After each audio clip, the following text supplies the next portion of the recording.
Well, good morning. It's good to be with you on this Friday morning. Hope you are ready for a great weekend this weekend. I heard it's going to be cold, and I am over the cold. As I've told everyone, I am over winter.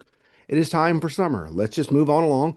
For those of you who are watching this video, we're using a little bit different technology today. My phone wasn't connecting with my computer, which is normally how I record these. So today we're going to go with just a good old-fashioned phone camera. I mean, I can't computer camera. But quality should be fine. So a little bit tighter shot of me than you're used to, and for that I apologize. To those of you who are listening to this via podcast, no difference for you. Today we are going to be reading from Luke 23, verses 13 through 25. That's Luke 23, 13 through 25. Pilate then called together the chief priests, the leaders, and the people, and said to them, "You brought me this man as one who was perverting the people. And here I have examined him in your presence, and have not found this man guilty of any charges against him. Neither has Herod, for he sent him back to us. Indeed, he has done nothing to deserve death. I will therefore have him flogged and release him." And they all shouted again, "Away with this fellow. Release Barabbas for us." This was a man who had been put in prison for insurrection, for an insurrection that had taken place in the city, and for murder. Pilate, wanting to release Jesus, addressed them again, but they kept saying, "Crucify him, crucify him." A third time he said to them, "Why? What evil has he done? I have found in him no ground for the sentence of death. I will therefore have him flogged and release him." But they kept urgently demanding with loud shouts that he should be crucified, and their voices prevailed. So Pilate gave his verdict that their demand should be granted. He released the man they asked for, the one who had been put in prison for insurrection and murder. And he handed Jesus over as they wished. So we see here Pilate saying basically he hasn't done anything. He does not deserve murder. I mean, he does not deserve to be executed, which was murder. He does not deserve this. He has done nothing to deserve this punishment. So I'm gonna have him flogged because that's just kind of what they do in those days. They just flog because they can, and then I'm going to let him go because he hasn't done anything that deserves to be executed for. And they kept saying, "No, no, no, we want Barabbas. We want Barabbas." So an interesting fact about Barabbas, most scholars believe that Barabbas was a zealot. You're probably familiar with the Zealots. They were a political faction in that day. Jesus had a disciple by the name of Simon who was a zealot. The Zealots were revolutionaries. They wanted to drive out the Romans. They wanted to murder Roman soldiers, and they especially wanted to murder Jewish tax collectors. They were violent. They were insurrectionists. The story is they would always have in their cloak a dagger that they could pull out at any time if the opportunity presented itself for them to murder a Roman soldier or to murder a tax collector. So they were violent. They were revolutionaries. They had committed murder. They were a tough group and a tough bunch. So this is who the people cried for to be released.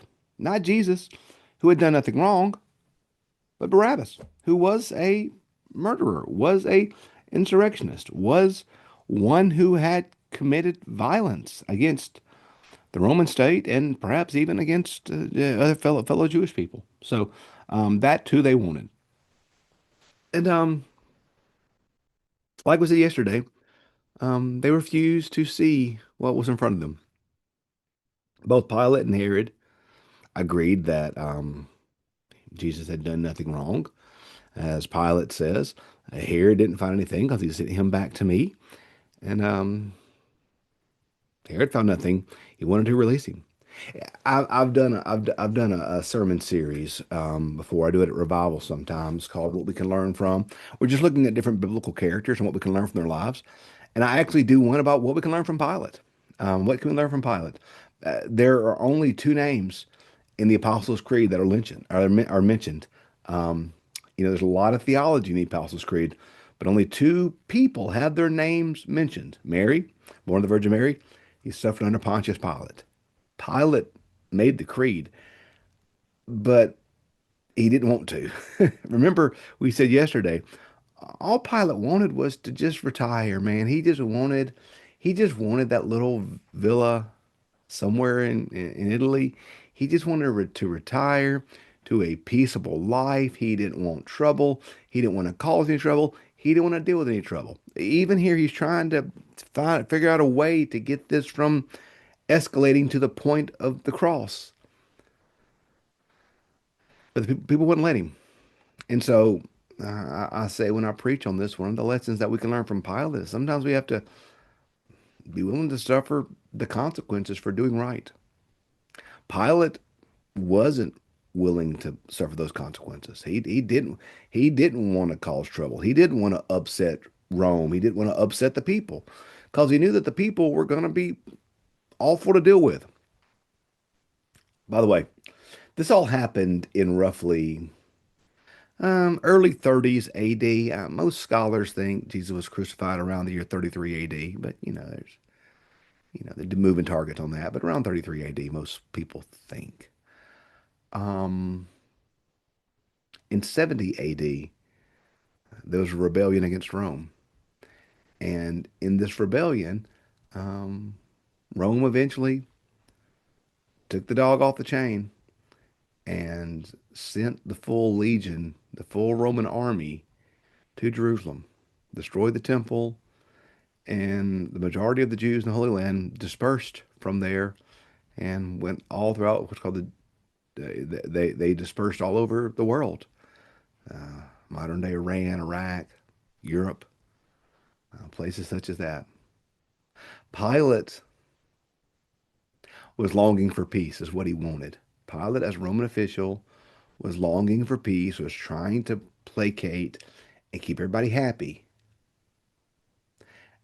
And that is what happened.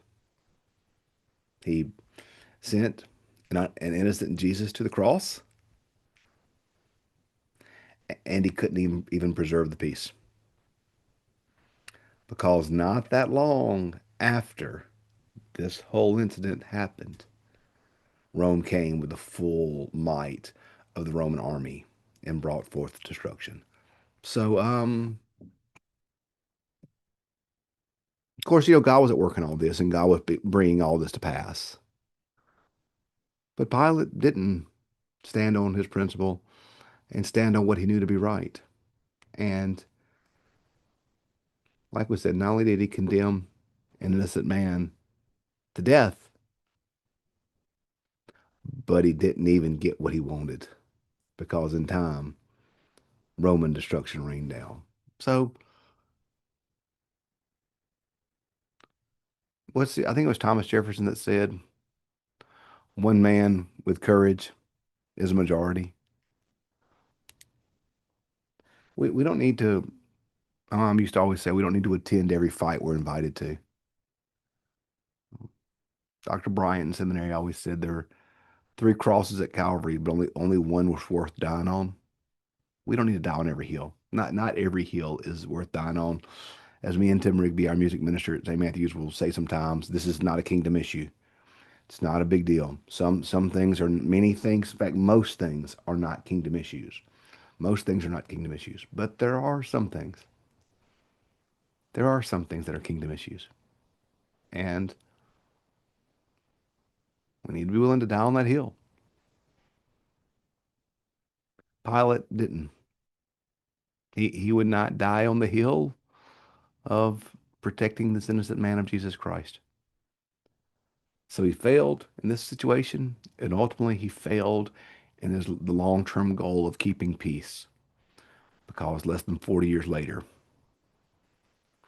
Rome blew it all up. So we don't know what the future holds, do we, friends? We don't know how our decisions will play out. We don't know what's going to happen with choices we make, which is why it's important for us to stand on what we know to be right.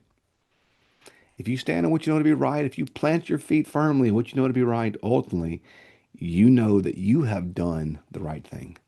So don't be afraid to stand up for your belief. Be kind, be loving, be merciful. You've heard me say that a lot. Let's always be kind, even to those with whom we disagree. But don't be afraid to stand for what's right. Pilate didn't, and we see what happened. So, hey, have courage. God's with us. Um, have a great weekend. Hope you have a great weekend. Be safe. It's cold wherever you are. Be safe. And we will pick up Monday with the crucifixion. Have a great day.